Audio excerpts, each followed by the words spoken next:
हर जगह आपने देखा होगा कि कहीं ना कहीं एनडीए गठबंधन के खिलाफ चुनाव हुआ है। और ये जो आप आज जो एग्जिट पोल भी देखने को जो मिल रहा है, हालांकि एग्जिट पोल पे जनता विश्वास कभी भूलती नहीं है। जब दर्द हमें होता है तो हम अपना दर्द भूलते नहीं है। आज वो चोट हिंदुस्तान की हर महिला के जहन में लगी हुई है। जो महिला मणिपुर के बारे में जो घटना हुई उसके नाम पर महिलाओं ने वोट डाला है, खुलकर वोट डाला। वोट की चोट से मोदी ने मुंहतोड़ जवाब दिया, वोट की चोट से जवाब दिया भाजपा को।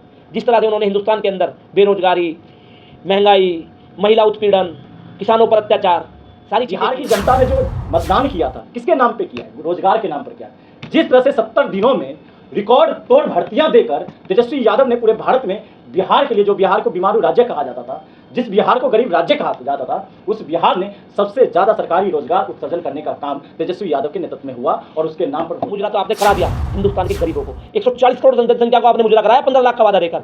आपने मुजरा कराया हिंदुस्तान के हर नौजवान को, जो पढ़ा लिखा नौजवान है, बेरोजगार नौजवान है, उनको पेपर लीक कर आपने मुजरा कराया। मणिपुर के अंदर उन बहनों और महिलाओं पर अत्याचार कराकर आपने मुजरा कराया। हिंदुस्तान के अंदर नोटबंदी कर आपने मुजरा कराया। जब कोविड में जो वैक्सीन लगी उस वैक्सीन से चंदा लेकर, चंदा लो धंधा। 2024 में कहीं ना कहीं आपको 4 तारीख को देखने को मिलेगा कि ये 39 सीट इंडिया गठबंधन के। राहुल गांधी 4 जून को जनता के बीच में आप लोगों के सामने शपथ लेंगे और शपथ भारत के विकसित के नाम पर। 5 न्याय और 25 गारंटियों की बात की थी, ये सारी योजनाएं कब से लागू हो जाएगी? 4 तारीख को आप सरकार बना रहे हैं। मैं एक बात आपको बता देना चाहता हूं, जो इंडिया गठबंधन की सरकार 4 तारीख के बाद बनने वाली है, उसके तुरंत बाद, सरकार बनने के तुरंत बाद जिस नेता ने हिंदुस्तान के अंदर 4000 किलोमीटर की यात्रा की, गरीबों की आवाज़ सुनी, मजलूमों की आवाज़ सुनी, उनका दर्द पहचाना, जो महिलाओं की आवाज़ सुनी उनका दर्द पहचाना, किसानों की आवाज़ सुनी उनका दर्द पहचाना, बेरोजगार नौजवान का दर्द पहचाना, ऐसे हमारे नेता राहुल गांधी जी जब 4 तारीख के बाद शपथ लेंगे, उसके तुरंत बाद से जो हमारी महिलाएं हैं, जो हमारे घर की एक मैन महिला है, जो हमने महालक्ष्मी योजना निकाली है, उसके खाते में 1 लाख रुपये जाना शुरू हो जाएगा। जो हमारा रोजगार है, जो हमारा बेरोजगार युवा है, उसके जो जितनी नौकरी राहुल जी ने बोला है, पहली पक्की नौकरी जो देने की बात की है, वो तुरंत एकदम पक्की नौकरी दी जाएगी। जुलाई से आपकी योजनाएं खटाखट जुलाई से हमारी योजनाएं आनी शुरू हो जाएंगी। रिजल्ट आने वाला है। कांग्रेस पार्टी कितनी मजबूती के साथ लड़ रही है चुनाव इस बार? देखिए, कांग्रेस पार्टी पूरी मजबूती के साथ चुनाव लड़ रही है। राहुल गांधी जी, खड़गे जी, सोनिया गांधी जी के नेतृत्व में पूरी मजबूती के साथ चुनाव लड़ रही है। इंडिया गठबंधन जो हिंदुस्तान का सबसे मजबूत गठबंधन है, उसके बहुत ही मजबूती से चुनाव लड़ रही है। और इस बार इंडिया गठबंधन की सरकार बनने वाली है, ये देश का हर एक नागरिक जानता है। आज इंडिया गठबंधन की सरकार बनाने के लिए जो हमारे हिंदुस्तान का बेरोजगार युवा है उसने वोट किया है। जो हमारी बहनें हैं, जो मणिपुर की बहनें हैं, जिस तरह से मणिपुर में घटना हुई, उन बहनों ने, जिन पर अत्याचार हुए, उन बहनों ने वोट किया है। हर उस किसान ने जिसके घर से एक किसी ना किसी ने शहादत दी, जो 750 किसान बॉर्डर पर शहीद हुए। ये देश हमारा देश, ये देश किसान का देश है, ये देश नौजवान का देश है। आज हर उस नौजवान ने, हर उस किसान ने वोट किया है जो इंडिया गठबंधन को लाना चाहता है। मणिपुर की जो घटना है वो पिछले 1 साल से ज़्यादा समय हो गया उसके बाद में भी इलेक्शन हो चुके हैं देश में। देखिए, क्या जनता ने याद रखा उस मणिपुर की घटना को? देखिए, भूल गई? इतनी भयानक घटना आज से पहले हिंदुस्तान के अंदर हुई नहीं है, और ये घटना आजीवन भूलने वाली नहीं है, इसको इतिहास में लिखा गया है। तो ये तो आप छोड़ दीजिए कि जनता भूल जाएगी, जनता कभी भूलती नहीं है। हिंदी भाषी राज्य में जो परिणाम आए थे, परिणाम तो ये कहते हैं कि जनता भूल चुकी है। देखिए, जनता कभी भूलती नहीं है। जब दर्द हमें होता है तो हम अपना दर्द भूलते नहीं है। आज वो चोट हिंदुस्तान की हर महिला के जहन में लगी हुई है, जो महिला मणिपुर के बारे में जानती है, तो कोई भूले नहीं है। अब 2024 में जो हमारी मणिपुर के नाम पर, जो हमारी मणिपुर में जो घटना हुई उसके नाम पर महिलाओं ने वोट डाला है, खुलकर वोट डाला, और वोट की चोट से मोदी को जवाब दिया। अमित भाई, 2 दिन बाद रिजल्ट आ रहा है, बिल्कुल आज 2 दिन महज मतलब 48 घंटे बाद, क्या भाजपा को आप लोग कितनी सीटों से मात दे रहे हैं इस बार? देखिए, हमारी 300 प्लस सीट आ रही है इंडिया गठबंधन की, और हम सरकार बनाने जा रहे हैं। भाजपा 150 पार नहीं कर पाएगी। ये हिंदुस्तान की जनता ने मुंह तोड़ जवाब दिया, वोट की चोट से जवाब दिया भाजपा को। जिस तरह से उन्होंने हिंदुस्तान के अंदर बेरोजगारी, महंगाई, महिला उत्पीड़न, किसानों पर अत्याचार, सारी चीज़ें की हैं। मैं आपको अनुराग जी एक बात बता देना चाहता हूँ, इस देश में एक नारा होता था, जय जवान जय किसान। अमित भाई, एक चीज आपसे और, लोग कमेंट बहुत करते थे क्योंकि आप पिछले 1.5 महीना आपने दिल्ली में जितना मेहनत किया है, मुझे लगता है कांग्रेस का कोई भी पदाधिकारी उतना मेहनत नहीं किया होगा। लोग आपसे जुड़ना चाहते थे, इंस्टाग्राम, फेसबुक, यूट्यूब पर आप हैं? मैं बिल्कुल इंस्टा पे भी हूँ, यूट्यूब पे भी हूँ, फेसबुक पे भी हूँ। किस नाम से आईडी थोड़ा बता दीजिए। मेरी इंस्टा की जो आईडी है वो अमित डेढ़ा 007 से है। फेसबुक की मेरी आईडी अमित डेढ़ा 007 के नाम से है, जो मेरी फेसबुक जो मेरी इस ट्विटर की आईडी है वो अमित डेढ़ा के नाम से है। एक्स पे भी आप उपलब्ध हैं? यस। हाँ ठीक है, मुद्दे पर ही बात करते हैं। लोग जानना चाहते थे आपके बारे में, आपने बहुत अच्छा किया, आपने लोगों को बताया। अमित भाई, हमारा वही सवाल है कि जो मोदी जी कह रहे थे कि 400 पार, उस पर कांग्रेस पार्टी का क्या वो था? देखिए, कांग्रेस पार्टी ने कभी भी उस चीज़ को प्रतिक्रिया ज़्यादा महत्व दिया नहीं, क्योंकि मोदी जी हमेशा झूठ बोलते आए हैं। उन्होंने 15 लाख का वादा किया, उन्होंने उज्ज्वला योजना के बारे में बताया, उन्होंने गरीब आवास के बारे में बताया, एक भी ये वादा अपना पूरा नहीं कर पाए। आज मैं आपको एक बात बता देता हूँ कि एक जो 15 लाख का वादा किया, आज 15 लाख की जो चोट नरेंद्र मोदी जी को जनता ने मारी है ना, उसका परिणाम आपको 4 तारीख को दिख जाएगा।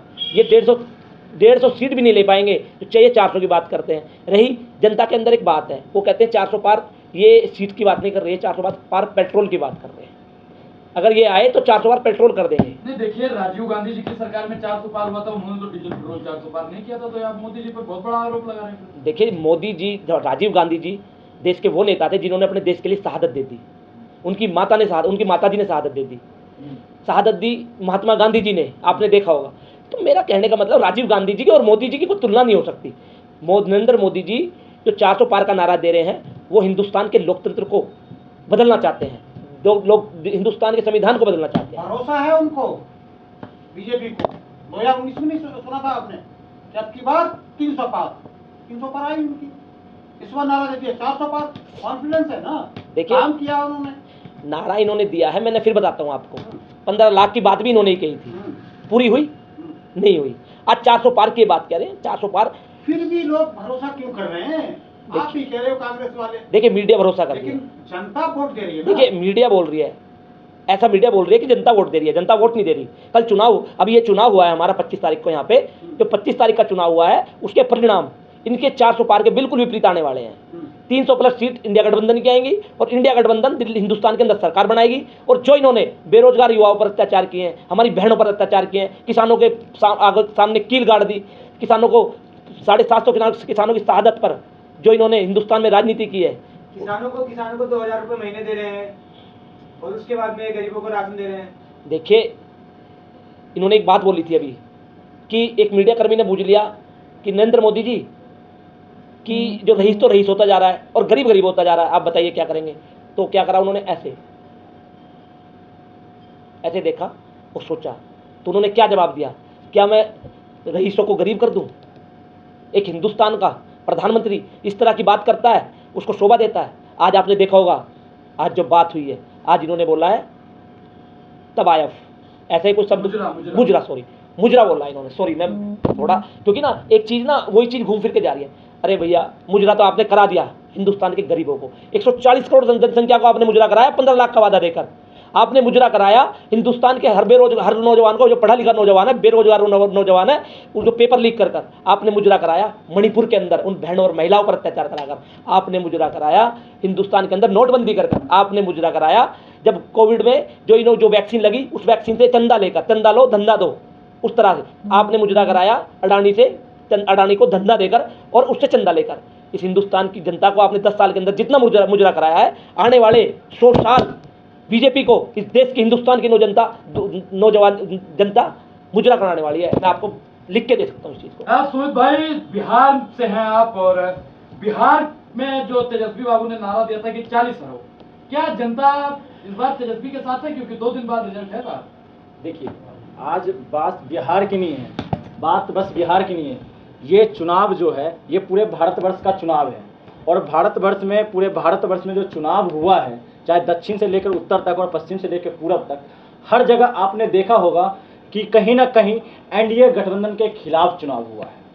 और ये जो आप आज जो एग्जिट पोल भी देखने को जो मिल रहा है, हालांकि एग्जिट पोल पे जनता विश्वास नहीं कर रही है, मैं इसलिए कह रहा हूँ एग्जिट पोल पे विश्वास नहीं करे, हमेशा एग्जिट पोल कहीं ना कहीं गलत साबित हुआ है। बात होता है और बात होना चाहिए कि ये जो 7 चरण में जो नतीजा जो निकल के आएगी, वो आएगी जनता का विश्वास के नाम पर। ये जो चुनाव, जो बिहार को लेकर आपने सवाल किया, बिहार की जनता ने जो मतदान किया था, किसके नाम पे किया है? रोजगार के नाम पर किया है। जिस तरह से 70 दिनों में रिकॉर्ड तोड़ भर्तियां देकर तेजस्वी यादव ने पूरे भारत में बिहार के लिए, जो बिहार को बीमारू राज्य कहा जाता था, जिस बिहार को गरीब राज्य कहा जाता था, उस बिहार ने सबसे ज़्यादा सरकारी रोजगार उत्सर्जन करने का काम तेजस्वी यादव के नेतृत्व में हुआ और उसके नाम पर वोट पड़ा है। उसी के कारण आपने देखा होगा जो 39 सीट एनडीए ने पिछले चुनाव में लिया था, वो 2024 में कहीं ना कहीं आपको 4 तारीख को देखने को मिलेगा कि ये 39 सीट इंडिया गठबंधन के साथ है। और मैं बात, आपका प्रधानमंत्री कौन बनेगा, आखिरी सवाल। मेरा नहीं, पूरे भारत का प्रधानमंत्री कौन बनना चाहिए? अरे वही इंडिया अलायंस का। इंडिया अलायंस का प्रधानमंत्री वो बनेगा जो शिक्षा की बात करता है। और मैं बात करना चाहता हूं जिसने देश हित के लिए, जिसके परिवार ने देश हित के लिए जान न्यौछावर किया है, चाहे वो जवाहरलाल नेहरू हो, चाहे वो लाल बहादुर शास्त्री जी हो, चाहे इंदिरा गांधी जी हो, चाहे राजीव गांधी जी हो, और उनके ही वंशज ने जिसने देश हित के लिए काम किया है और जो गांधी की बात करता है वो प्रधानमंत्री होगा। और सीधे साथ में बात कहूं तो राहुल गांधी 4 जून को जनता के बीच में आप लोगों के सामने शपथ लेंगे और शपथ भारत के विकसित के नाम पर शपथ लेंगे। और शपथ जो होगा ना, वो होगा नौजवानों को लेकर, शपथ जो होगा ना देश की संविधान की रक्षा के नाम पर, शपथ होगा बाबा साहब भीमराव अंबेडकर के नाम पर, शपथ होगा भगत सिंह के आज़ादी के नाम पर, शपथ होगा सुभाष चंद्र बोस के नाम पर, और ये शपथ होगा नौजवान हित में, महिला हित में। अमित भाई, आखिरी सवाल आपसे भी लेंगे, क्योंकि जो कांग्रेस ने 5 न्याय और 25 गारंटियों की बात की थी, ये सारी योजनाएं कब से लागू हो जाएगी? 4 तारीख को आप सरकार बना रहे हैं। मैं एक बात आपको बता देना चाहता हूं, जो इंडिया गठबंधन की सरकार 4 तारीख के बाद बनने वाली है, उसके तुरंत बाद, सरकार बनने के तुरंत बाद जिस नेता ने हिंदुस्तान के अंदर 4000 किलोमीटर की यात्रा की, गरीबों की आवाज़ सुनी, मजलूमों की आवाज़ सुनी, उनका दर्द पहचाना, जो महिलाओं की आवाज़ सुनी उनका दर्द पहचाना, किसानों की आवाज़ सुनी उनका दर्द पहचाना, बेरोजगार नौजवान का दर्द पहचाना, ऐसे हमारे नेता राहुल गांधी जी जब 4 तारीख के बाद शपथ लेंगे, उसके तुरंत बाद से जो हमारी महिलाएं हैं, जो हमारे घर की एक मैन महिला है, जो हमने महालक्ष्मी योजना निकाली है, उसके खाते में 1 लाख रुपये जाना शुरू हो जाएगा। जो हमारा रोजगार है, जो हमारा बेरोजगार युवा है, उसके जो जितनी नौकरी राहुल जी ने बोला है, पहली पक्की नौकरी जो देने की बात की है, वो तुरंत एकदम पक्की नौकरी दी जाएगी। मतलब जुलाई से आपकी योजनाएं खटाखट जुलाई से हमारी योजनाएं आनी शुरू हो जाएंगी। उसके बाद आएगी बारी, उसके बाद बारी आएगी नौजवान की, उसके बाद जो बारी आएगी जो इन्होंने अग्निवीर के नाम पर हिंदुस्तान की जनता को धोखा दिया है उसकी, उसके तुरंत बाद संसद में जो ये बिल लेके आए थे जिन्होंने नौजवान को आगाज करने का काम किया, उस बिल को कैंसिल करने की बारी आएगी। चलिए अमित भाई, आपका बहुत बहुत धन्यवाद। सुमित भाई, आपका भी बहुत बहुत धन्यवाद, आप लोगों ने अपना कीमती समय दिया। धन्यवाद अनुराग जी।